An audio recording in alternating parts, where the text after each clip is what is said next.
Hello, my lovely, lovely people. You're just starting out by complimenting them. I like it. Yeah, Get yeah. the readers we should try the readers stuff on our the readers, the listeners. Well, they're like ear readers. How does that work? Walk Well, me they're through just it. like it's like hearing is like reading for your ears. Okay. Yeah. So, and hearing aids are just glasses for your ears. Exactly, and glasses. Actually, hearing aids for your eyes. So next time, if you're reading a book and someone's shouting in all caps, you go, "Oh, that's so loud!" It hurt my eyes. It hurt my eyes. It hurt my front ears. the ear balls. Yeah.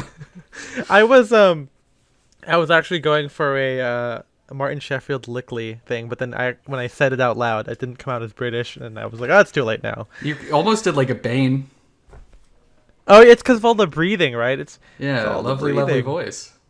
Oh, that's right. Maybe that's Yeah. also one reason why too. We're making these connections. This is what happens until I buy the domain. Sad Jokes Explained. We gotta do it live on the podcast, unfortunately. Yeah, and then we go back through 62 episodes, and we type down every single reference we've ever had. That's too much. That's. By the way, this is the first episode that we're recording, but you guys probably seen it by now, where there's a new name for the blog. It's a little bit of rest now. So what's the name of the blog? It's a little bit of rest. I'm making a joke. Oh. Yeah. It's a little bit of rest. How about a little joke? A little bit of levity. That's awful. That's the worst. I can't believe we're starting our day like this. But yeah, it's a new thing. Check it out. It's by this time this episode comes out, there will have been blog posts already. But this is the first time we're just keep scrolling back, hit older posts on the bottom of the page. That's right. A lot of people ask why didn't you call it Sound Direction. I'm like, no, because that's the podcast with Spencer. The blog doesn't have Spencer. That's right. He can be in it, but he is not writing it. So it's me, baby. But yeah. Oh, by the way, this is Sound Direction, a Menswear podcast with the stuffiness. With the stuffiness? Without. Okay, good. I just wanted to make sure we didn't have like a policy change. Our stuffiness policy has changed. We allow some stuffiness. The game has changed. Oh my god. Well, that's a cue from Tron. Hey, R.A.P. Daft Punk, by the way. They both died in a Tron accident. They got de-res. They got de-resolution. They both got de-resed, and they were forced to break up in real life. Who's a better villain? Or the MCP, the Master Control Program, or Clue 2.0? Or Clue 2.0, right? Because he's like the Nazi, like purist who's gonna take over the world with his programs, right? That's right. He's gonna make everyone a computer. Wait, no, it's a programs, not computer. They're gonna turn them into actual computers. Well, programs are just the computer that live inside other computers. Okay. Yeah. Kind of like how cells are the humans within humans. Exactly, the same way, the same exact thing. The same exact way that Listen, we follow the science, baby. We in this podcast, we trust science. And that's why you're getting these good little nuggets. Yeah, that's right. We listen to our Q drops every morning to tell us what science every morning. Yeah, do you think QAnon has like Cheerios? Cheerios, is that a thing? I mean, you could very easily probably make like a Cheerios style cereal that just has like a little line through it, making it a Q. I don't know what you can easily do that. You're telling me you can easily do that? Oh, I could do that easily right now. In fact. But yeah, I mean, I don't know what the future of QAnon is going to be like, because I don't think Q has posted much since the election, so maybe they're going to ditch Q. But if he sticks around, that's like a good grift to get on. You could sell like QAnon cereal. That one's for free, not even behind the paywall. So enterprising young listeners out there, start marketing and selling QAnon cereal. There's a Q from Star Trek. the 2009. I forgot whatever the movie is. And is this Q the letter or CUE? A CUE. Okay. Yeah. But there's a Q called Enterprising Young Men, but that's the Q when Bones and Spock. That's Spock's already there. I Bones didn't know that and, Emily Deschanel was in that show. Show? show. It's a show. It's the Q where Bones and what's his name? Fucking Captain. What's his name? Kirk. Oh my god. Okay. Trackhead. Yeah. Anyway, they're flying on the shuttle toward the Enterprise for their first, it's the first meeting. It's the Q that you see. Anyway, this is not film cues, by Ethan, and Spencer. It's a style and direction, like I said 5 minutes ago. And I'm Ethan, and that's Spencer. That's right. That's right. Introduction complete. Introduction complete. Shutting off now. Robot. And that's the end of the podcast because you shut off. No, so today, we're kind of, I don't know. I keep saying continuing the series, but the whole thing's a series. It's ongoing. There's no. The podcast is a series. Yeah, that goes on forever. We almost called the podcast Serial because it's serialized, but then we found out that someone had beat us to the punch. Yeah, James Harvey Kellogg. That's right. In 1880 something, he was like, "I'm going to make a podcast called Serial." Eat it. He got Alexander Graham Bell to invent podcasting technology for him. Yeah. The first podcast is them going like, "What's up, bitch?" Yeah, what's it? Get over here. It's an advertisement for his cereal. Yeah. They go, "What's an advertisement?" Wait, they've had advertisements since then. Yeah. Hold on. And now we have an ad read. Our sponsor today is Stamps.com. Build it beautiful. Build it beautiful. But today, we're going to be talking about our custom experiences, or rather, not custom, because you can go to Blaze Pizza and get a custom pizza, but no, this is our custom menswear experiences. Well, shit, I had spent all this time talking about Blaze Pizza. I have all these notes about Blaze Pizza. All the imagery albums are my dream pizzas. Yeah. The pizzas that won't let me make. They said that it doesn't follow their brand image. Yeah. Hey, I want to order the Meat Lovers pizza, but can you add some blunted lapels on this? Swell. I want this pizza worsted, please. Mr. Blaze himself. Yeah. So this is kind of continuing. We've been hitting all the stuff that we wanted to talk about this year. We're kind of in quarantine, so we haven't been buying anything new or experiencing things. So the one thing we've got is the topics in our little old heads, our ears of the mind, if you want to call it that. Yep. Our heads are the ears of the mind. That's right. That's gonna be the T-shirt. That's the merch right there. Oh my god. So, I don't know. It's a hat that says "Ears of the Mind" and it's pointing down at your head. But wouldn't it be pointing at your eyes? Because it's on the top.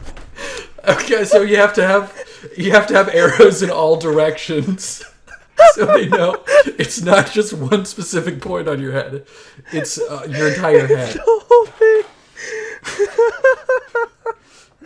Coming soon to the Sound Direction web store. This episode's a train wreck. Someone get a fucking Amy Schumer over here. This is oh my god, this is like DJ Brown Note all over it. Oh, this is bad radio. Oh my god.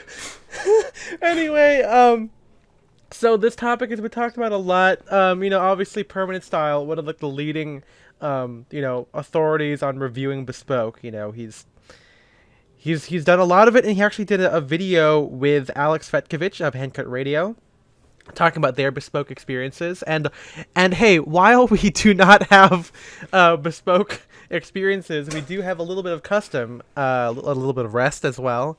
There you go. And I thought we would talk about it and our view on custom, because I'm sure most of the people listening to the podcast may not have either they don't have the income to get stuff like Simon all the time, which, I mean, there's a lot of people like that, finance guys and lawyers. I thought you were saying there's a lot of people who can't afford to get bespoke. I'm like, yeah, that's most people. No, I meant the listeners. This is not a dig at the listeners. I mean, in my head, the listeners are like me, and I don't have bespoke, so I'm just assuming, But yeah, I still think we still have some good input and some thoughts about it. But let's first start. If you're listening to this for the first time and you got through the first 10 minutes of craziness of whatever that was, let's first explain the differences between all the different offerings, just for the reference. So first, you've got ready to wear. That is what you find at a store, ready-made. They have a block, 38R. Sometimes they've got shorts, longs. That's the most common thing. Yeah. Mall brands are ready to wear. Ralph Lauren is ready to wear. You have they have other stuff too, but typically if you walk into Ralph Lauren store, if you see it and it exists, it's ready to wear. That's the simple. That's the simple thing. That works for everything, by the way. Shoes, because all of these stuff we're gonna be talking about, not just suits, but like maybe a little bit of like, I have a Drake's bespoke tie that I have. We're gonna reference all of that. So next we have made to order, which is as if you were buying ready to wear, but it doesn't exist yet. It's kind of I try to think of it as like a pizza where like, or when you buy you go to the Little Caesars and there's a pizza in like that little microwave hot and ready thing. That's ready to wear. Ready to wear. Then but if you order it and then they start making it, then that's made to order. Yeah, when they're like, hold on, it'll take 5 minutes. That's technically okay. So all my Blaze Pizza notes finally came in handy. That's exactly it. I was trying to explain to my girlfriend like what the difference is. So that's made to order. Sometimes you have some leeway in it. You might be able to customize measurements. There's a little bit of like the differences between made to order and made to measure can kind of be blurred depending on the maker sometimes with the leeway that you get. But made to measure basically is. They have like a block, they have like a fit model, an algorithm or something, but it doesn't exist yet. And you can you can input measurements based on the algorithm and it'll make you something. That is kind of like, I don't know, I can't think of a pizza metaphor. I would say it's kind of like Blaze in the sense that they have all the ingredients out already. This might be making it more convoluted. Well, yeah, I mean, our listeners probably know like online made-to-measure brands. Like, Indochino, whatever. Yeah. I think like Drake's, I think that's made to measure. I think the Armory's ring jacket's made to measure. Depending on the maker, again, you have a lot of leeway. Sometimes it is as simple as like, chest measurement, wrist, sleeve length measurement, jacket length, whatever. But sometimes you can account for like, shoulder discrepancies, longer, like one arm is longer than the other one, pitch and everything. So it really kind of depends on your made to measure maker. Again, I'm probably getting some of these wrong. There's a lot of leeway with all of these things. So I'm sure, come cancel me. But these are like the broad strokes. So yeah, broads. Yeah. The strokes. And then you have bespoke, which is basically, to me, bespoke means that the pattern's created entirely from scratch. Like there is no algorithm. And if you want to have like a loose definition of algorithm, like, technically some tailors have like the way that they cut. That's technically kind of an algorithm. But besides the point, like, this is like getting a paper pattern made and drafted specifically for you. And in terms of quality and process, bespoke usually takes longer. You have multiple fittings. You can have fittings with made to measure, but typically, with bespoke, you have like the, like the basted fitting or even like a, what do you call it? Like a muslin fitting with just like plain fabric that what it looks like, and then they'll make it afterward based on those measurements. But that's basically the difference. And I have had experience with ready to wear and made to measure. Don't really have made to order. And then I definitely, we'll talk about bespoke. Yeah. And Spencer, you have ready to wear and made to measure experience. I guess we'll get into this a little bit later, but the Men's Warehouse custom suits that I got when I was working there, I think those are closest to made to order. Like the process behind that is made to order. Yeah, because you don't get a lot of like extra kind of. Yeah, should we just get into it now, or like just talk about our like previous like experiences with this stuff, or do we? Yeah, sure. Are we holding up? Yeah, so Well, with yeah, go ahead. okay, well, yeah, with that Men's Warehouse suit specifically, right when I started working when I transferred from the Men's Warehouse tuxedo rental kiosk at Macy's to a full Men's Warehouse, that was right about the time that they were kicking off their custom suit program. And they marked them down like more than half off for employees to encourage us to get it so we could like better sell the custom Right. suits. I don't work there anymore, so I don't really feel bad saying this, and I don't think any of our listeners would, but I would not get anything through the Men's Warehouse custom suit program. It's not really custom because you're basically just picking out the fabric, picking out the Right. details, but they don't really do any measurement adjustments. I think they have the ability to, but it's not really much. Like it's just like adjusting the shoulder or chest. I think that's about it. So I wasn't Yeah. able to do anything like give the pants a higher rise or, like mess with the fit of the jacket much. At the time, I was still very into the vintage styling, so I tried to make it as vintage as possible. So what I got was a navy blue pinstripe with a peak lapel, double-breasted vest, and yeah, I think I wore that like 3 times, and not really, yeah, not into it. Yeah. Didn't really have fun with that Well, one. I mean, what you're describing kind of is so looking at all of these different options. I don't really think there's one like if you want to talk about like benefits wise, like there's not really like Oh they yeah, each have like their value. exactly. And typically places like that, like yours, where they don't give you a lot of stuff, is because they don't want to, it's less stuff to get wrong, I guess. Uh You know what huh. I mean? Like, when the bespoke customer is usually picky, or maybe if they're not, it's a luxury. But because it's bespoke, you are allowed pickiness because it's made for you, right? And Mm-hmm. with each one going down and further, down the line, made to measure, made to order, ready to wear, you you're afforded less, so you kind of have this, you know, I don't know. It's like you're more at the mercy of the maker, right? Mm-hmm. And what I would say is a lot of people who specialize in made to measure, I think that there's like I don't know if Prologue is made to measure or bespoke but let's say like Articles of Style by Dan Trepanier. His whole thing is he spent a lot of years in the business and reviewing stuff that he has found what he likes best. And so when you order from him, you're getting like his view, Yeah. not just in terms of how style, like lapel or whatever, but like in how the garment will fit you. That's why Mm-hmm. he's developed his made to measure algorithm. And a lot of people like that. They don't like some people who are regular, tech guys, the guys who want the uniform. They kind of just want to go in there and and they want to remove decision fatigue. So they want to go in and let the person take care of it. I'm assuming you can get the same thing from bespoke, but because it's a lot more specific, some people feel pressured to try some stuff, especially if they're new.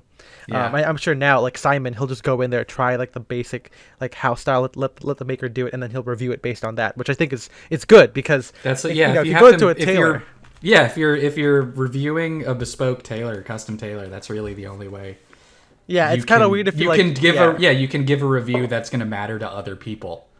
yeah, because it's weird if you go in there, you're like, I'm gonna change this, this, and this, and that's like you're not really reviewing it, Mm-hmm. or at least you are, but it's only for yourself.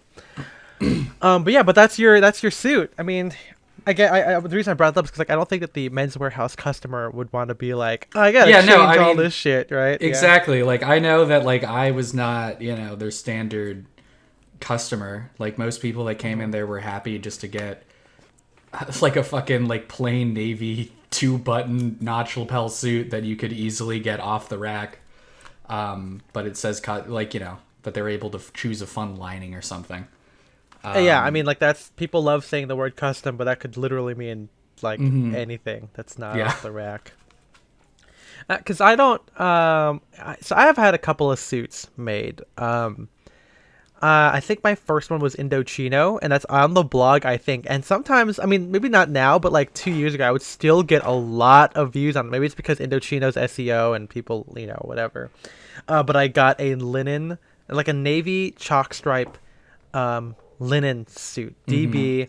I got measured in person when I went there, and it was one of those things where like I bought it during like I don't know, Black Friday or whatever, and it was like one suit for like like $3.99. I'm like, okay, $400. It's not suit supply, but I feel like I could maybe figure it out. And I went in there. I got measured by the saleswoman. It was decent. Our friend Garrett currently owns that suit because I got rid of it like 2 years ago, and I bought that suit like 2015. So like, Mm. yeah. So but yeah, even like 2 years ago, people still look at that article. But yeah, I like fudged the measurements a little bit. Like I I kind of was like okay with the jackets. I'm like, okay, jackets are pretty easy. Like, here's how long I want it. But then pants, I was like, oh, like she would measure it and she did the whole thing that like, okay, belly button, then you do 4 fingers below it. I'm like, no, just do it at the belly button. And then she's like, okay, and it worked. I got it, Yeah. and I was able to get it, and it was decent. I got flat front pants. And then I ended up getting them tailored. I got like the jacket like taken in a lot, and the trousers tapered. And I added the cuff to it. It wasn't like bad, but I just like never wore it. And as you can expect, so something also from looking at these different places, obviously bespoke will give you the fabric from some of the best mills, depending on the bespoke Mm. maker, of course. But Indochino is pretty cheap. I'm sure they have some like in-house cheap fabrics, and that linen is definitely not like Irish linen, which I prefer. So it was really wrinkly in the bad way. It felt more like Mm. not a shirting linen, but it was still very like lightweight. Just didn't feel substantial enough. Not was But yeah, it so was it just like kind of like I don't know, like starchy, not like soft like good linen. yeah, because Yeah. I have like a 1930s Irish linen jacket, and that is like the ultimate linen. Mm. But yeah, this was not it. And I think that they did the shoulders weird because like I think it was just set in too much.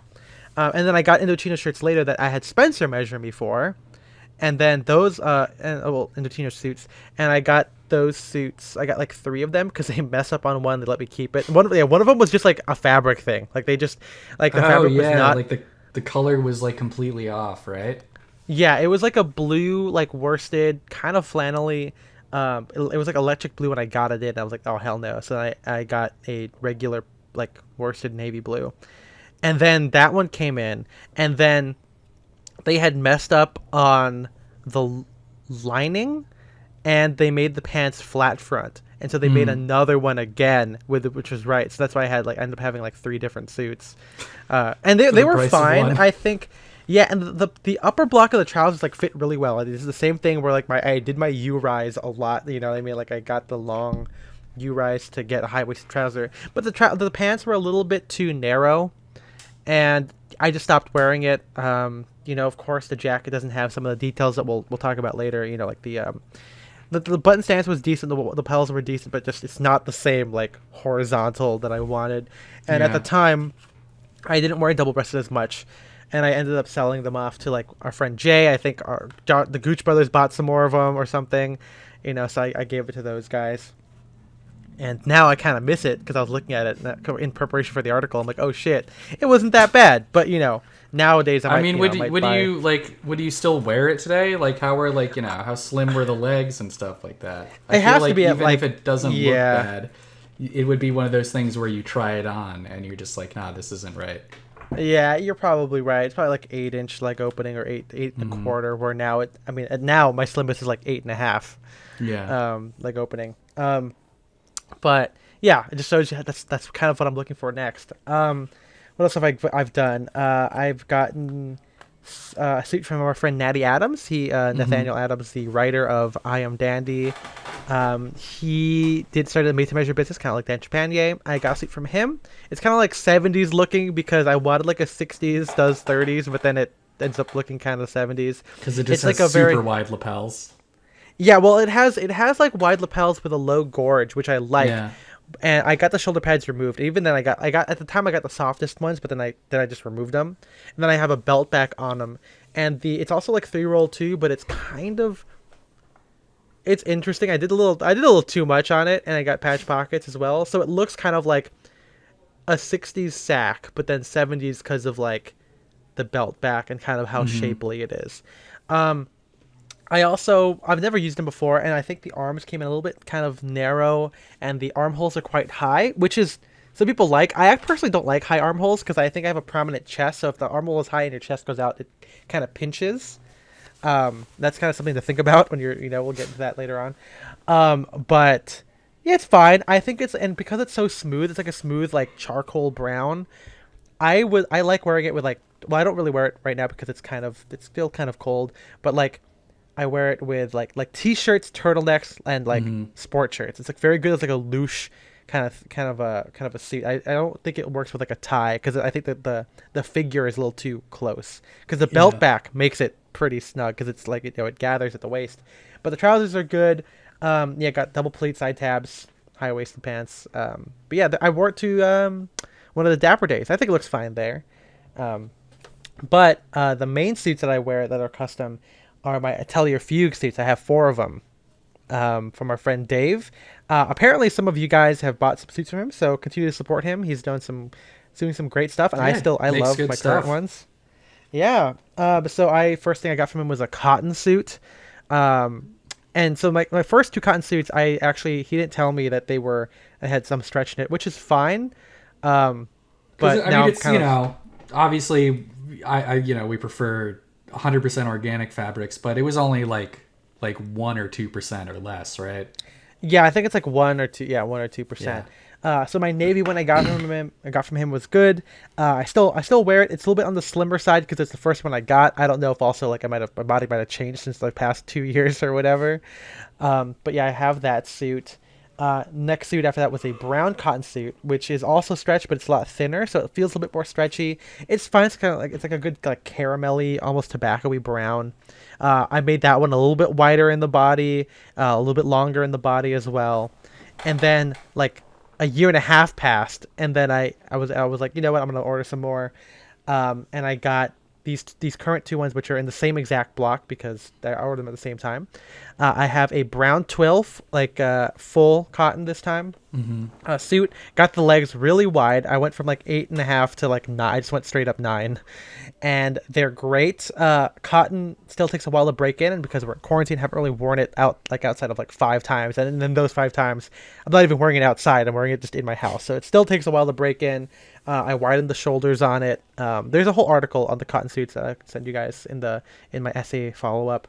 But the best one is the purple corduroy suit that came with it. That came with it. I bought it too. It's not a free one.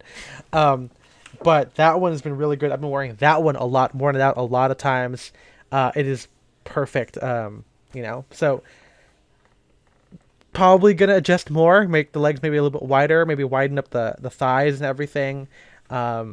Maybe extend the shoulders even more room in the body because I'm getting more into like my sack kind of, wearing a sack because there's still a little bit of tapering. There's still darts in it. But yeah, again, we'll get into what you should know in the second half. And the last suit I have is from Ascot Chang back when I worked there, and it's bespoke.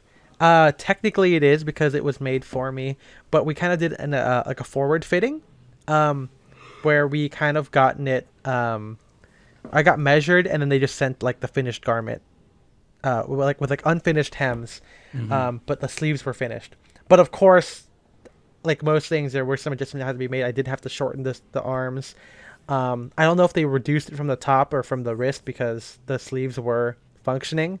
Yeah, I mean, it looks good. The jacket fits really well. It's a little bit shorter than I'd want it because now I like a 30.5 front length, but this one's about a 30 front length. The body's cut again a little bit close, and the trousers are a little bit slim. They are an 8.5 or 8.75 opening, but through the hips, my thighs, which are like my biggest concern, are it's a little bit too close to the body. Yeah. And that's, again, something that, you have to be kind of aware of. Should we start talking about other stuff like shirts? I guess we could just start talking. We could jump into it, right? We could jump into it. Let's talk about you because you've got made-to-measure shirts, right? That's right. So I have, I have a couple shirts that I got in high school. That was like my first, I guess, like kind of made to measure or Oh, custom Luxshire? experience. Yeah, I got a bunch of spear points from Luxshire. Well, no, my first two orders were a white Oxford French cuff spear point. Again, in hindsight, is a weird choice, but in high school, I don't think I really knew that Oxford was like kind of a more casual fabric. I just The thing is, that you have those. There were like button-down Oxford shirts, yeah, button-down collars with French cuffs, but it's still kind of a weird thing. yeah. And then I just got like a plain like white poplin removable collar shirt. This was at the time when I was only wearing like white dress shirts because I was like, I want to be like Don Draper, you know? He only wears fucking white shirts. Yeah. And later on, I got a bunch of things from Natty, but I think Natty with shirts, not Natty Adams. Oh, not Natty Adams, Natty shirts, which is like cheaper Luxshire. It's like Luxshire, except rather than their shirts being like what $70, they're like 30 if you get them on sale. Yeah, if you buy like 6, buy 5 get 1 free, the average is like $35 a shirt. Yeah, so I have a bunch from them, but I think actually most of those I just do like kind of their standard size. I just did like a 16 and a half, 35 or whatever shirt, and they ended up being pretty fine. I did the summer of 2018 win a contest. I think Troubadour Goods. I don't remember. Something like that. But I won an Instagram contest and got a couple shirts from Proper Cloth. Yeah. I also got a jacket. Unfortunately, I can't talk about that being custom because it was like right before our New York trip, and I really wanted a Navy hop sack. Like they had a Navy hop sack, and they were like, "Well, you can order it custom, and it'll take like 2 months or whatever. However, I don't remember however long it was, or we can just ship you this one out now." And I was like, "Yeah, just do that," because I really wanted to have a lightweight Navy jacket for my New York trip. In hindsight, I kind of wish that I got it custom, but I still, it's a decent jacket. It fits fine still. So whatever. But yeah, the Proper Cloth shirts I got, that's when I wouldn't really say, well, yeah, I kind of experimented a little bit because I got 2 shirts. One of them was their soft ivy button down collar, which I like. And I got that one in just like a standard, like, reverse stripe, blue base with white stripes.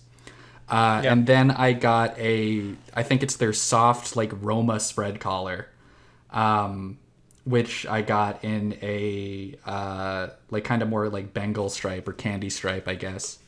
And I don't wear that spread collar shirt much because I just don't wear ties much anymore. And I think that I don't like wearing spread collar shirts by themselves.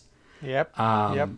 However, I do really like both the shirts. They both fit really well. My only complaint is that because I was getting these free, I like sprung for the like most expensive, fucking pearl, mother of pearl buttons. Yeah. However, they are like really thick buttons, and it's incredibly difficult to do and undo. So, if you're going to Proper Cloth, I'd recommend against those mother of pearl buttons. And I still have like a bunch of credit there. I still have like $60 or $70 credit just from being on their email list so long, and you get like credit when you order things or leave reviews or whatever. And I'd like to make another one because their process was very easy. It's like they're one of the popular made to measure online like mass market. No, that's mass market. Mainstream, I guess. Mainstream's good, but yeah, they have one of those like fit tests or whatever. I couldn't tell you the questions now, but it's just like one of those things where they ask you a bunch of questions to kind of like hone in the measurements that you give them. And it worked out pretty well. Like I said, my only complaint are the buttons. The buttons are bad and they're ripping up the like threading. The buttonholes. Yeah, exactly. It sucks. But other than that, it's great. Yeah. That's kind of interesting because I know we'll get into this in very soon, but like I don't really try a lot of shirt makers because I'm very picky with the one thing that matters, and the answer is the spear point collar. Mm-hmm. Like Spencer, I did Natty shirts. I did Luxshire. I also did Luxshire back in not high school. I was in college. I got it. So I measured my ascot. I measured like an H&M shirt, which had probably had stretch, so it's very Yeah. slim. And I'm pretty sure they made that to like I'm pretty sure that was input as like my body measurements or something because it came the luxury shirt came in. I could barely wear it. If I wore a tie, like it would you would cover up the placket, which would be like about to burst like the Hulk. Okay. The Yeah. good thing is that the neck fit because I think the neck is pretty standard. Like that'll fit, but like like everything, like the arms, just bad. And I never tried Luxshire ever again because I was like too scared. Mm. Still now, don't do it. I mean, would you try them now? Because it's like, you can get shirts made by Ascot Chang, but say, like, I mean, would you spend like the $70 on Luxshire, just to try it out? No, I don't know. I feel like I No. need the in person thing. I mean that this is we'll get into that, but like I it's like shoes now where I'm like I'm only gonna buy them like if I know it and I can try it on. Hmm. I want to remove any doubt, you know. That's yeah. Yeah. But yes. So speaking of that, well, I also did Natty shirts, which we talked about in the Spirit Point podcast. Um, Again, it's very janky. It's like it has like a fake ass 3D model of like your shirt fabric when you Yeah. do it. Um, it's the when you pick all your stuff out. I with all of those after Luxshire, I kind of made it, and after like a couple of shrinkage ones, I made all of mine like just way too big, so that way they fit. And Hmm. now that like after shrinking, they still fit me fine.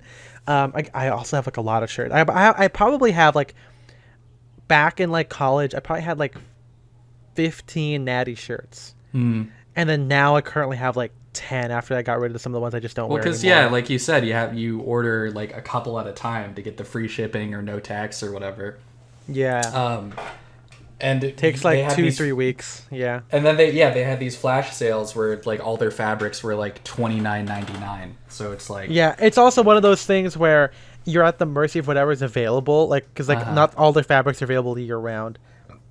Excuse me, take a shot. But yeah, I have a lot of my shirts, and because I had a lot of them, none of them have like been destroyed by the wash yet. This Yeah. is all of them are getting from 3 to 5 years old, and it's Hmm. still very surprising. I mean, yeah, maybe the collar is a little bit grimy, but I don't fucking like in the neck area. But I don't Yeah, care. Like no one's gonna see I've it. I've been wearing mine, and it's like, well, so I guess I kind so I had issues. Like I think I did like 2 or 3 orders and got like Yeah. maybe, I don't know, 5 or 6 shirts from them total.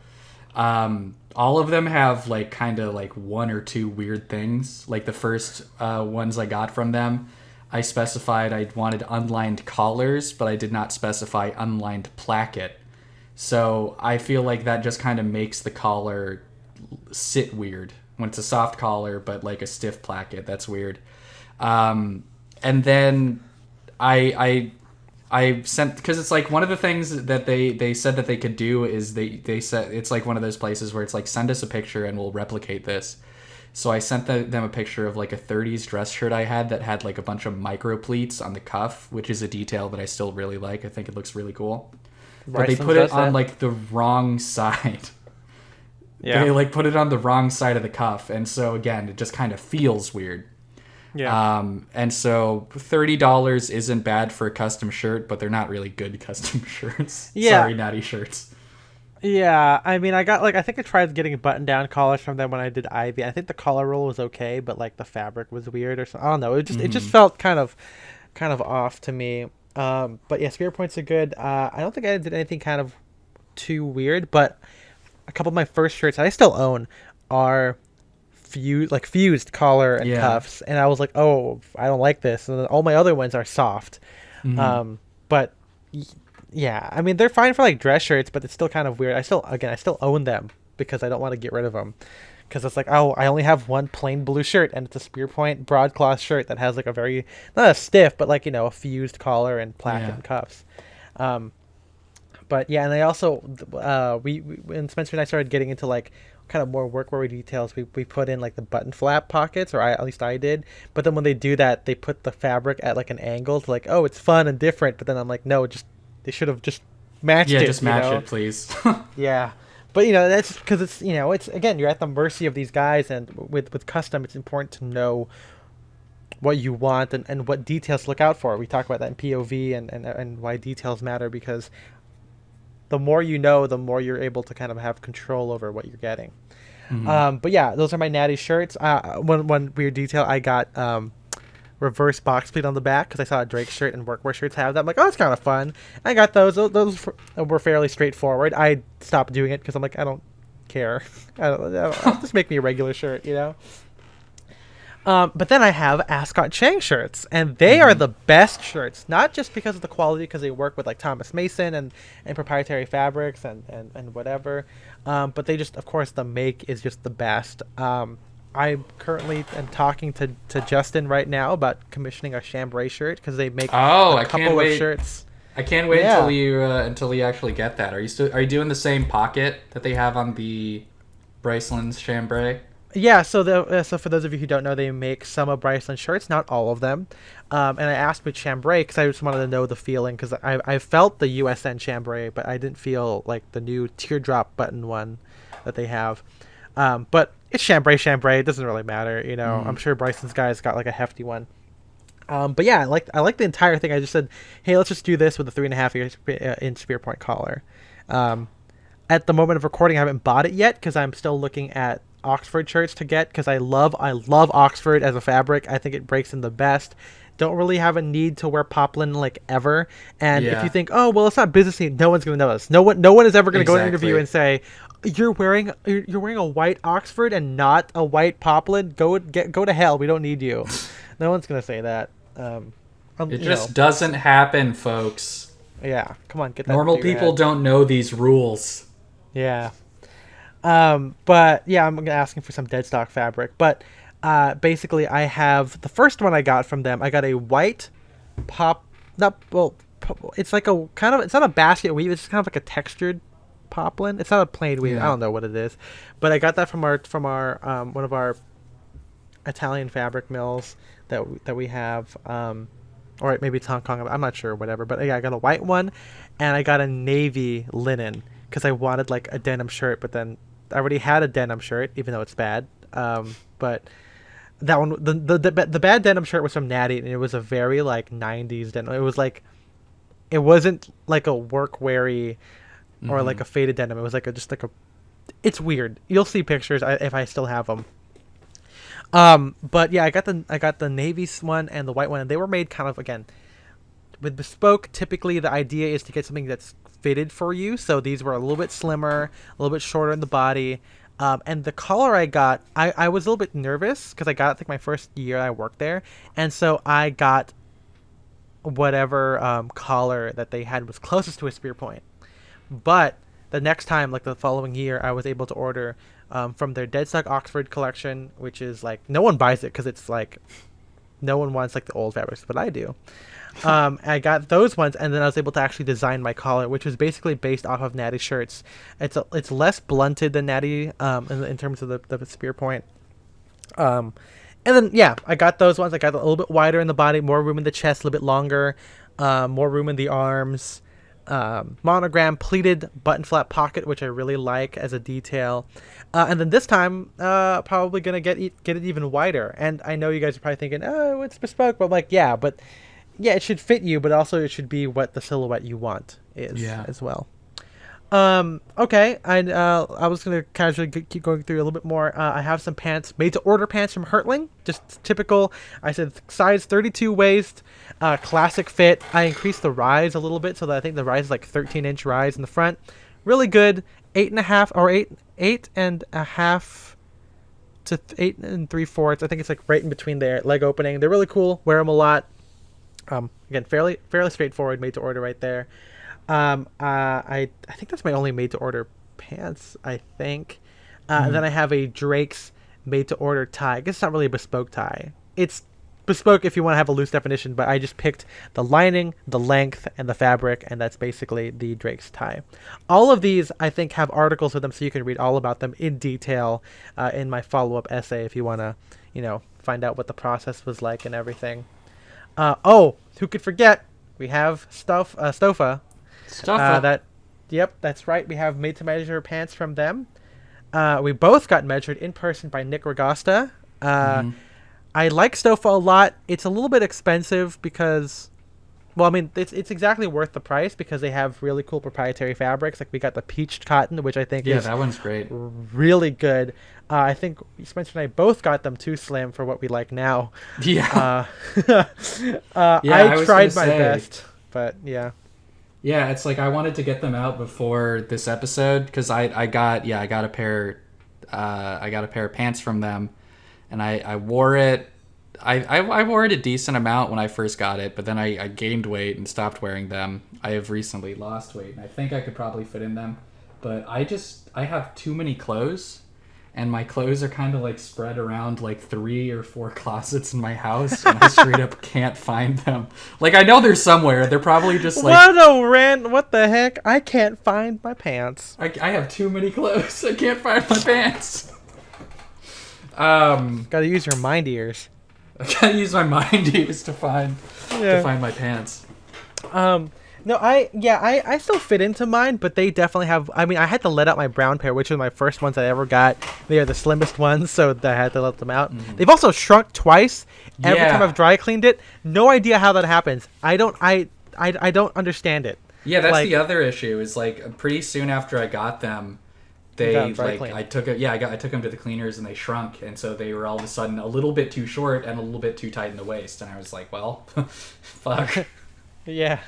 Probably won't try them again unless I had to, because I think some of my friends have actually gotten like wide leg pants from them. I think, but that's at the time we got them when Stofa was still kind of new, and there's not a lot of deviation, not a lot of fit differences. So I don't know if it's if you want to give us Patreon money to try them out for you, then let us know. But I mean, but yeah, as we'll probably get into it. I just don't think I would get the like Stofa cut of pants anymore. yeah, like- exactly. Yeah. But yeah, that's basically been most of our bespoke, custom, made to order, custom. It's the umbrella term, custom experiences. But here's a little bit of thoughts of like why, and I think most people get into custom clothing because menswear, as Simon Compton says, is like a game of measurement. Measurement is king, and so. Even Spencer and I, once you learn more things, yeah, we can probably fit into ready to wear, but maybe you'll be like, oh, I can fit into this Spear and McKay 38 regular, and it fits my shoulders, it fits my body, but the tapering in the body is a little bit too much for me. Not a big fan of that cut. I want something that I like, and that's kind of like that. Or maybe you're just tired of paying the tailor tax and getting, your sleeve shortened, your pants hemmed or let out or taken in every time. That's kind of one major reason why people get into custom, and why for us too it was kind of a thing. Just some small stuff. But the other side of it is being able to control all the details that you want, that we've kind of been alluding to. It's probably Spencer and I probably focus more on that aspect because of how we've been spoiled by vintage. Again, our POV is very vintage, so it's not like, I get it when you're a regular guy, like Spencer said, it's like, you want a 2-button suit, you don't want to buy the ready to wear, you want to buy the one that's made for you. But for us, it's like, okay, through roll 2, where's the notch on this thing, where's the shoulders, how long do they do it, what's the algorithm for how slim they make the pant, can you change how slim the pants are? Yeah, you can't sell me on like a custom suit by saying it's like, oh, it's just going to be made for you, or it's like, oh, the fabric is going to be like, super high quality, or it's going to be made by hand. If I don't like the way it looks, I don't really care how high quality it is. I'm just not going to wear it. Yeah, no, exactly. I mean, there's a lot of reasons to do it, but hopefully as you get to the podcast, especially if you listen to like the last couple of ones where it's been very intentional about the way you look, hopefully it'll help you expand your how you approach custom clothing. And again, none of these are inherently better than the other ones. I mean, Mark Cho routinely wears ring jacket ready to wear. Like he'll just pick it off the shelf, like, hey, I'm gonna buy, or hey, I'm gonna write this one off, or whatever. And it just sometimes, like, if you are a decent size, like I'm basically a 38 regular or a 40 regular in most, like, most brands, I guess. I don't say fit algorithms, but that also works. But yeah, I technically don't really have to go to as far as made to measure bespoke for jackets, at least. I could probably do made to order. Like I would do ring jacket made to order because I think that the ring jacket through the Armory or the the one that the Ring Jacket USA does, I think is perfect for me, you know. So there's that aspect. I personally don't have the money to do like made to order, because the thing with made to order, like, it doesn't go on sale because they haven't made it. Like, you can't. There's no. Oh, we have too much of these. We gotta sell these out or whatever. Or it's new season. It's just, you want it, you got to pay the base price. So that's also something to think about too. You know, where your price budget level is, whether you think made to measure or bespoke is worth it. And again, bespoke for someone like me, there's not a lot of differences between that and made to measure, because my shoulders are pretty decent. There's not a lot of sloping. They're not overextended or too narrow. Like, I don't have a too prominent gut or chest, I hope. But if I was being picky, it would be like the trousers, you know, what fit, again, wide legs, how it's cut to you. I will say again that the issue with bespoke that you might get if you have a similar point of view to us is that if you like wide leg pants, it kind of goes against what bespoke typically is, because again, bespoke or made to measure is meant to be cut to your body. It doesn't have to be wide.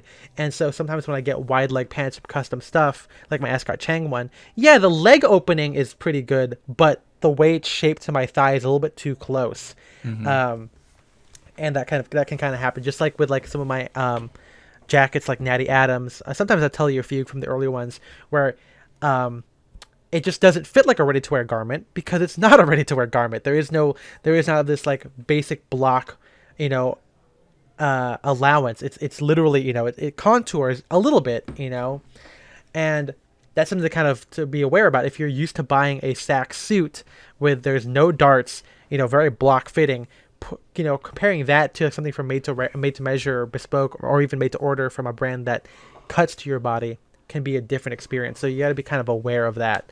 And that's something I'm kind of learning too as I go through all this kind of stuff. But yeah, it's also, it just really is what you want. You know, you got to think about that. Yeah. That's basically what it is. And, you know, and the thing is, like, I think we talked about this off mic, is that bespoke or custom cannot fix all your problems, or at least on paper. Like going to going to Indochino, like someone just said, they'll say, "Oh, it's made for you," whatever, and there is a lot of details, but then you're gonna run into a thing where maybe this maker doesn't make those details, or they're unable to do that. You know? Yeah, no, I mean, this is maybe more specific to, again, like kind of like just being into vintage. But yeah, it's like, you know, when I first got into tailoring, my impression was like, okay, one day I'm just going to go into any custom tailor, give them my measurements, and they're going to give me a like perfect 1930s suit or something like that. Yeah. And that's definitely not how it works. Yeah, because it's kind of like, I think I likened it to, like, if you go to Blaze Pizza, but you said, I want this cheese which doesn't exist yet on my pizza. It's like, and they have to make that, and they're not a maker of cheese, you know, they kind of just work with what they've got, you know? Yeah. But yeah, I was kind of the same way too. Spencer and I would talk about this all the time, like, oh, if we walked in, what would be our dream suit? But then the more mature you get, the more experienced you are in the world, you realize, okay, there's different houses, different brands for different things. They all specialize in different stuff. And they all have kind of a way of doing it, because even at the end of the day, they are still a factory. They still have a point. They have a point of view that they are trying to make, and that's something you have to also understand about any kind of custom clothing. And it's just very, you know, the amount of control over that point of view is, you know, what you kind of pay for. Where, you know, Anderson and Shepherd, I'm sure they specialize in soft shoulder, like the soft shoulder drape cut, right? So you could get that there. Like, not all British tailoring is padded pagoda shoulders or even just kind of stiff, you know, that kind of cut. So there's a lot of exploration that you get, which is why guys like Permanent Style or Fabio from the Bespoke Dudes, or again, most menswear bloggers out there are dedicated to kind of searching this stuff out. Unfortunately for us, they don't ask the questions that we want to ask. You know, but it's you know, it's worth knowing, because what you have to realize about custom, no matter if it's made to order, made to measure, bespoke, is that it takes a long time. So you better hope that by the end of 1 month, 2 months, or half a year to a year, depending again on the maker, where you are located, hopefully you're gonna like it when you get it at the end of it. Because for me, my Ascot Chang suit, like I said, you know, it took me like 3 or 4 months, because it's Hong Kong. I work there, so it's not high on the priority list. We've got customers.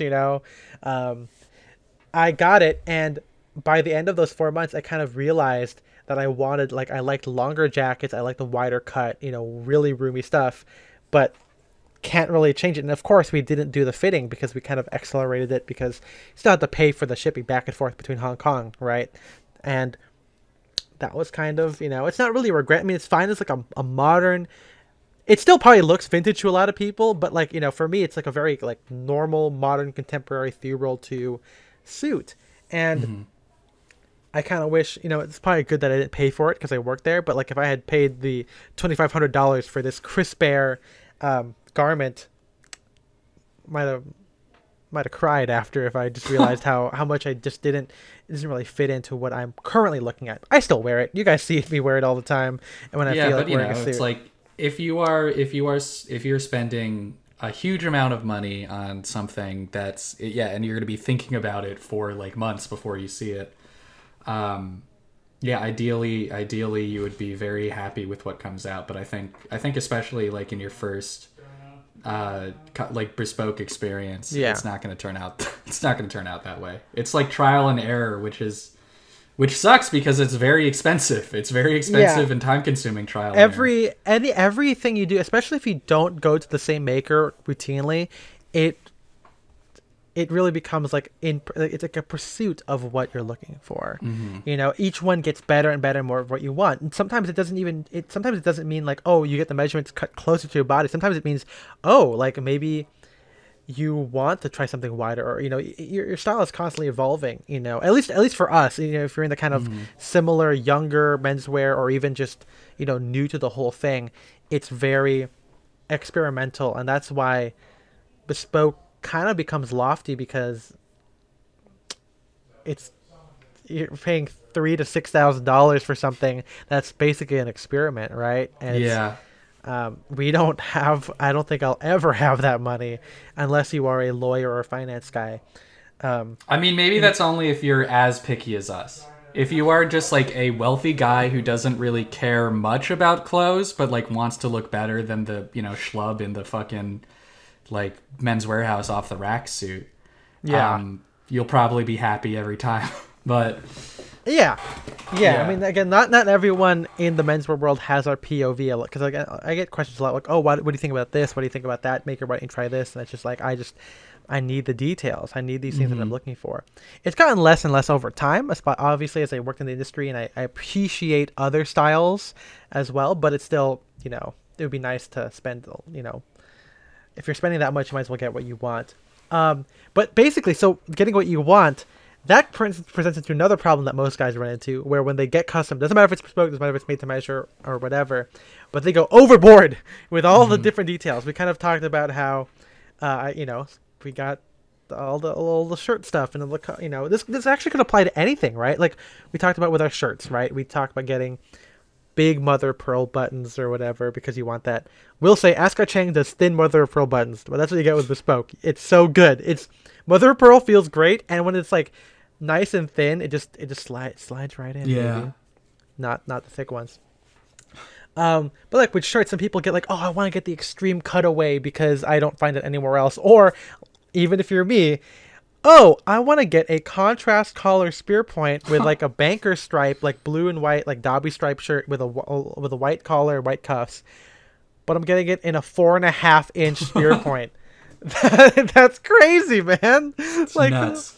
That's but it's like, oh, I'm being different. I'm being new, just like with my or with like Indochino stuff. Maybe it wasn't as conservative, but like, get like a funky lining. I still get funky linings. I think they're still fun. But some guys, they go there's crazy. Like good linings and bad linings, Yeah, I wouldn't get like the some people get like a Lawrence Fellows-esque illustration as a lining. I'm like, that's a little. I'd rather have like that's a paisley or something. Yeah, exactly. Like paisley or just like a nice like contrasting color. Something like that.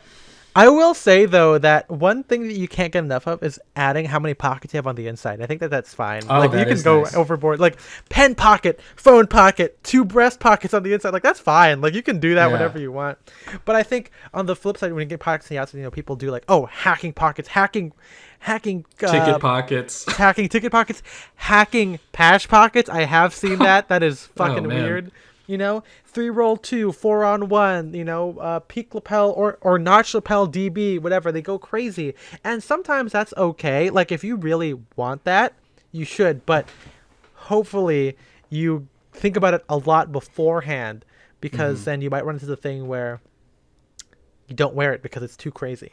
Yeah, if you're doing it just because, like, oh, well, I can't get this stuff anywhere else, sure. But I think most of the time, like, the reason I would want something bespoke or custom is because I try something else on. I'm like, oh, I wish this was just a little bit different, or like, I wish I could change this about it. But you don't want to don't go overboard. Yeah. I mean, that could also apply to fabric too, right? Like you get custom and like, yeah, oh, JQ doesn't make, herringbone tweed in pink. I'm gonna get that in as a suit. With like fucking like green buttonholes or whatever, Yeah. like bright yellow like felt on the underside of the collar. Yeah, I all mean, that gets yeah. kind of corny. Yeah, it's extremely corny. It just doesn't really. It also, really. I'm not trying to be a hater, but like, if you really like it, you should do it. But like, for me, this is a big take. But I think that bespoke looks really good when you get like a plain like classic suit. Like I mean, because it's like you want like the ultimate version of like the classic suit, right? Like that's why yeah, from a Atelier Fugue, I've got my cotton suit, I got the corduroy. But if I were to get Ascot Chang again, or if I went to Taylor Cade or wherever, I would get just give me like a blue worsted or crisp air open weave suit in the classic cut. I mean, hey, that's again, if you're spending that much on it, you're gonna be able to you can wear that navy suit every day with a different shirt and tie, and be fine. But yeah, if you get like orange window pane with the red contrast button stitching, you can't wear that every day because people are gonna be like, oh, you wore that yesterday and the day before. Yeah, they'll see it, yeah. They'll know. And you'll know it. It'll eliminate you. Uh-huh. But one thing too, talking about fabric, it's not just about like the color, but like the material too. Like when you get bespoke, made to measure, you are buying an investment. You are buying something that you hopefully will carry with you, and so you have to think about your lifestyle. Like, yeah, I could probably get like a dark green tweed. That's fine. That's cool. I probably wear it a lot in my head. But in practicality, when you're looking out into California, where it's today, it's like, mid 70s or whatever, not going to really wear that as much, even if it's a classic, not crazy tweed, or even like, even a linen. Like, I don't think I'd wear linen a lot. I've said countless times where in California, I'd rather wear a cotton suit because that breaks in like jeans as opposed to linen where, yeah, it's breathable, whatever, it's moisture wicking, but you can't wear linen and break it apart with other stuff. You can't really. I think wearing knitwear with linen, like a sweater underneath, feels weird to me. Like that doesn't seem right. But you can do that with a cotton suit, So being aware of that, being aware of the weight of the cotton too. Like I probably want like a 9-ounce cotton as opposed to like a super heavy one or cavalry twill for Jesus. But yeah, and that's why I love like crisp air. When you go to these places, try and look at all the books. Hopefully the person you go and meet up with doesn't think you're annoying, that you want to ask for different stuff, because it's hopefully they know that it's important to you, right? Like, I was able to look at all the Holland and Cherry stuff. I haven't had Fox Brothers like as a book, but being able to look at all that kind of stuff and asking questions, going with a friend, doing your research is extremely important, because again, you're going to be stuck with this. It's going to cost you a couple grand, and it's going to take a couple of months. So hopefully at the end of it, you will enjoy it. And also being aware of the details that you want too, right? Like swelled edges. That's kind of like when we talk about the details that we like, it's not really about like, wide leg pants and low and like low gorge or whatever. Not low gorge, low notch. Wait, gorge? That is the gorge. Yeah. Yes. Sorry, I keep thinking that's button point, but that's not what that is. But finding out like what house model does that thing. Some people have lapels a certain way. Some makers have quarters, like front quarters cut a certain way with Mm-hmm. how much it skirts out. Like there's a couple of Neapolitan stuff that have very open quarters, right? English stuff is a lot more closed. Um, sometimes a waistband treatment, and it's all like not just about house model, but what they can actually do. Like Pamela, that we've seen from the Armory, they do that kind of like that O-ring self belt thing that's pretty cool, But if you go into Ascot Chang and you say that they might not make that O-ring closure, Mm-hmm. or Taylor Cade makes an actual cloth belt of the same fabric with like a buckle and everything. Again, Ascot Chang or Anderson Shepherd might not do that either, you know. Sometimes the amount of pleating or the gathering or even the types of belt backs. I think actually what Spencer and I found out is that a lot of makers can make belt backs, but not every one of them is done in the 30s way. Sometimes they make the belt too high, it's too wide, Mm-hmm. the buy swing's different, the gathering's different. You know, it's all important. Even pleated pockets, or the size of the patch pockets. Finding what that is beforehand and then talking about them, saying, okay, I like this pocket, but can you make it wider? Can you make it deeper? These are all things to kind of consider and what to keep in mind Yeah. when you go to these places. Because we're pretty biased because most of the time I think like Permanent Style or whoever that's reviewing these places, you go there and you let them do the job. But we're doing it the opposite way of we're not going to consider it unless we know what we can get from these places. We haven't done it because we don't have the money, but if we did, that's what we would do. We've spent so much time thinking about it. Yeah, all of the essays and everything about POV, dude. This is what we've been kind of preparing for. But yeah, well, why don't we like kind of finish off here with some of the dream details and dream suits. The dreamies? Spencer, yeah, go ahead and list it off. I'm gonna piss, but I can hear you because I've been drinking water the whole time. I'm dehydrated, and yeah. Okay. List it off, Spencer. Well, I think the two places that I would want to that I like their like bespoke house style the most are Taylor Cade and Del Cuore. At Bryceland's, Del Cuore makes the phenomenal belt back with pleated patch pocket that both Ethan and Kenji have over there. It's a really great jacket, some like nice 30s details without being too like just straight up repro or costumey. Like really nice lapels, really soft shoulders. And I just like pleated patch pockets as a detail. Like the more I think about it, I think any bespoke commission I'm gonna make is probably going to be at least hip patch pockets. But the pleats just really seal the deal. And as we said before, it's not just that they do it, but it's that the pockets are the right size and shape. That's right. Yep. A lot of bespoke makers, they make the patch pockets too small, in my opinion. Yeah. Um, The Bryceland's one, and it's pretty cool. I think actually, if you look on Del Corre's page, and I've included it, they are starting to make it ready to wear, I believe now. Unfortunately, the maestro has passed away at the time of recording morning. this morning. Really feel for the family, and of course, a lot of the menswear guys have worked with him.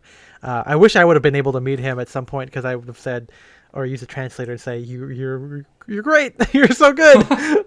Yeah. But yeah, their model I think is so good. Like I'm pretty sure Bryceland's has developed that model for them, or maybe that's what Dalcore really liked because don't know how proprietary some of these designs are that these people work with different places. And what's the back? Because it's like just a center pleat, right? With that, like gathering, or is it center pleat by swing?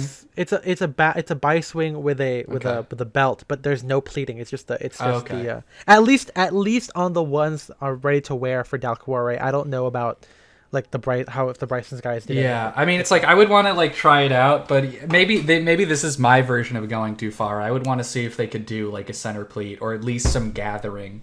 On the belt on the back, just something that makes it more interesting because there are a lot of like 60s to 30s belt back jackets that are like plain. Just a belt and a buy swing or just plain, and I personally think that's a little bit boring. I kind of want the more fun details. And then like I said, Taylor Cade, I really love his stuff, and I understand the argument, why the hell would you go to a bespoke tailor to get a sack jacket or something?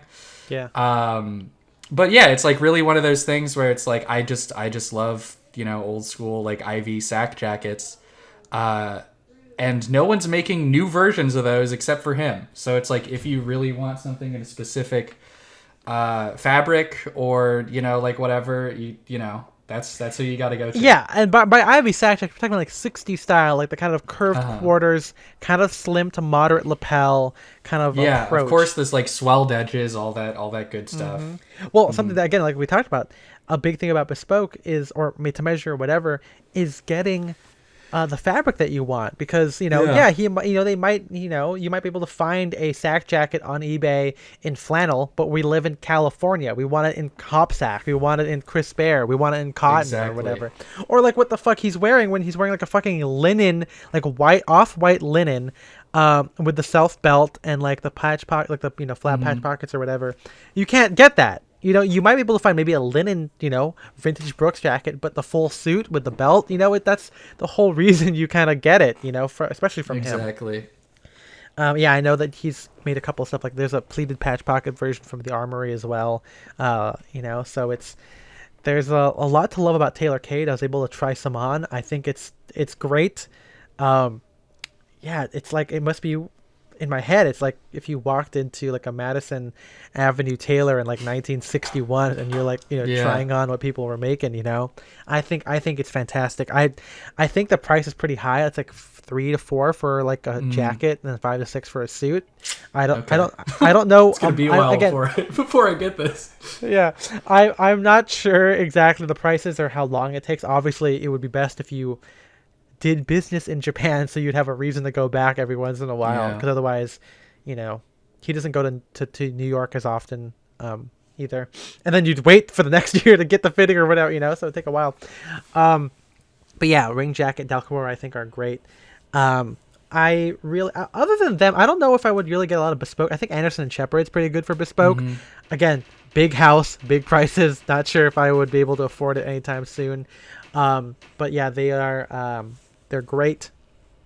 I don't think I'm that, honestly, looking back, I'm not that picky, because I think I've kind of become more understated in like my approach. Like my brown check, I have a bunch of brown check jackets. They're not like a crazy over plaid with like a red window pane on top. They're just kind of normal plaids, and I think they're fine. They have the lapels I like. I like the patch pockets, like the soft shoulders, so I think they're good. I think it's more of like for like suits, honestly. Like I said, I would just get a classic custom suit. Yeah. Because I think buy swings and stuff like that, I don't want to push the limit too far until I develop a relationship with them and they could figure out what I want. Again, not sure when that's going to happen, because I don't buy bespoke very often. I definitely, like I said earlier, I do want to get more Ascot Chang Spear Point shirts. I'm getting to that stage now where I can maybe afford it. Maybe like get like one or two a year or something. Because I know when you were working there, there was like an offer. It's like, because first time customers at Ascot Chang normally have to get like 3 shirts. Yeah, I mean, because it's like, if you buy one shirt, there's not a lot of leeway, right? Like if you buy 3, you get 1, and then they make sure it fits you, and then they adjust that one, and then they get the rest. And also, it's also worth the shipping if you buy 3 instead of just shipping over 1 from Hong Kong. At least that's how it is here in California. When you worked there was like a standing offer where I could come in and just get the 1 shirt. And I never did it at the time, because I don't think I would have spent that much on a shirt. I think if you were still working there at this point, I probably would. I would probably do it. Yeah, I mean, I still think that they are the best. The best. What's it called? Shirt maker. Yeah. And I think they were able to recreate my spear point. That's kind of, again, that's the biggest thing. I don't really need to try 100 hands. I mean, I could if I want to, but it would be more so how they would make the spear point collar, and that's about it. Because like, I think I still get my shirts cut very generously, very wide. It's not really a good use of bespoke, but the thing that I need for it is more so the details than the fit. And that's where the spear point collar comes in, because that's exclusively, it's that camp collar, and by camp collar, it's got to be the 40s one. I don't want some short ass thing. I need it to be wide and like what our friend Doug calls the propeller collar. Like, it's got to be that kind of big thing. Otherwise, what's the fucking point? And then of course I get button down collars, and I think if I was more Ivy, I would just get button-down collars from everyone, because I think everyone has a fun way of doing it with the amount of roll that they do. Yeah. But I know that if I'm gonna pay the money for it, I'd rather get a Spirit Point collar because there are plenty of ready to wear OCBDs on eBay that I could find up at like $40 at least, you know. Mm-hmm. But yeah, so other than the shirts and everything, there are a couple things I do want to try. Obviously, made to order ring jacket from the Armory, or even from what I have from them, because I love what I've gotten from ring jacket. Yeah, from they the look USA. great. I think. I mean, yeah. I don't Ready think I'm to gonna wear get at made least. to order. Yeah. But I think at some point I'm definitely gonna be picking up some ready to wear ring jacket. They make a really Absolutely. great jacket. Yeah. It's in the name. It's right there, ring. Put a ring on it. Yeah. But here's some other stuff that I think is important too. There's a WW Chan double-breasted suit that Alan C wore with like the best like horizontal lapels. Like it looks so good. It has been in my head for so long. They call them like the Touts lapel. People call it that too. Here's my hot take. I don't think every tailor in the 1930s called it Touts lapel. I think that they just saw it and they just copied it. I don't, because everyone That's nowadays. just the style at the time. Yeah, because everyone always talks about, oh, it's called a Taos lapel. I'm like, yeah, I understand how important it was and how he might have invented it, but I have seen so many in like the 20s through the 40s that in my head it seems impossible that like everyone got it from one person. The caveat is a lot of times people started wearing Fair Isle because the Prince of Wales wore it. And so it's kind of like maybe it is. Maybe they like, you know, the way pop culture was they saw it and everyone just started doing it, right? And, you know, but that's just my thing. Anyway, I do love horizontal lapels. That WW Chan, it's so good. I think Kenji has one too. It is in the images there. It is absolutely great. On top of that, for DBs, I think that B and Taylor make some of the best DB suits of all time. Oh yeah. I think after, actually, I would put them top. I would say Taylor Cade, B and Taylor, I think would be top, and then maybe Dalcoore if I wanted some extra with my unlimited money, of course. But yeah, B and Taylor does such good lapels, such a good like drape, and the shoulders on it. I don't know what style it is, like exactly, because they're Korean. I'm sure they're pulling from a lot of different tailoring methods. You know, Milanese, because Milanese has like a stronger shoulder, but then soft Southern tailoring. I could be getting all those wrong, by the way, but whatever. But like it's I think B and Taylor really does it really well. I think one of the first things I saw when I looked at B and Taylor was just how close it was to what I thought of a modern interpretation of 30s and 40s was. So that's one thing. There is Sastria Serna, which is a Spanish tailor that I included. They have really good blunted and low and like kind of like that 90-degree open, like obtuse notch opening, whatever, that I think is really good. Looks very 30s, very like collegiate 30s, like novel suit kind of things. Don't like how short and slim the rest of everything is, but in terms of lapels, that they're pretty good. And then lastly, I thought I'd shout out Kiyoshi and say Hall Madden looks pretty cool, mainly because Peter Zotolo, Urban Composition, got a double-breasted suit from them, and it looks pretty good. And as like we said in the POV, for double-breasted, you want wide-set buttons. That's kind of the important thing. That's not just the horizontal lapels, but it's also the wide-set buttons. I think that's more important than the lapels. Yeah, I wouldn't. Yeah, because I mean, I think I used to have like upturned peaks from like a 30s suit that I had, but it had the wide set buttons, so it kind of made up for it. But hey, before we finish off too, is there any like suits that you would recreate, like anything like other that you can think of? I also have a 1930s linen suit, which I've worn like maybe 3 times, and I haven't really since, just because, well, one of the issues is that there's, I took it to my cleaner, and they said, oh, you should get like some of these like holes, you know, patched up or rewoven before you clean it, because otherwise it's just going to open them up larger, which is, again, one of the issues with vintage suits. And I just haven't paid to do that, so I haven't been able to wear it. But it's a really, really, really great suit. It is, I think it's just 2 buttons, but it has a really good button stance, and they're widely spaced apart, so I don't mind it as much. Really great, like, blunted, soft lapels, soft shoulders, triple patch pockets. The pants fit, like, perfectly. That's high-rise, straight, wide leg, no break. I just love that cut, and I would love to have another version of that. Yeah. Or, yeah, I mean, there's... if it's not just something that I've already owned, and this is kind of like the Dalcoore thing, There's a picture, and I'll put in the album. You'll see it in the article or something, of Clark Gable in like the 50s or 60s, and he's wearing just like a gray suit that just like plain gray 3-roll 2, and it has pleated patch pockets. And since like high school, I've been like, dude, that's like such a good cut. That's like perfect. Yeah. That's, man. Hey, speaking of Clark Gable, the ultimate suit is the one he wore in It Happened One Night, and that is, I don't know if I need a 3-piece, but it's like I'm assuming it's like a brown flannel or gray flannel suit, or like tweed or something. Yeah, something like that. And it's got triple bellow pockets. And if you don't know what those are, that is a pocket that kind of like, it's like a patch pocket, but it accordions out. It's kind of like what you see on like field jackets or like jungle jackets. It's a bellow pocket. Yeah. It is so good. Not just, I mean, I think it's 2 buttons. I don't think it's 3 buttons, but like, it's so good. The pockets are huge.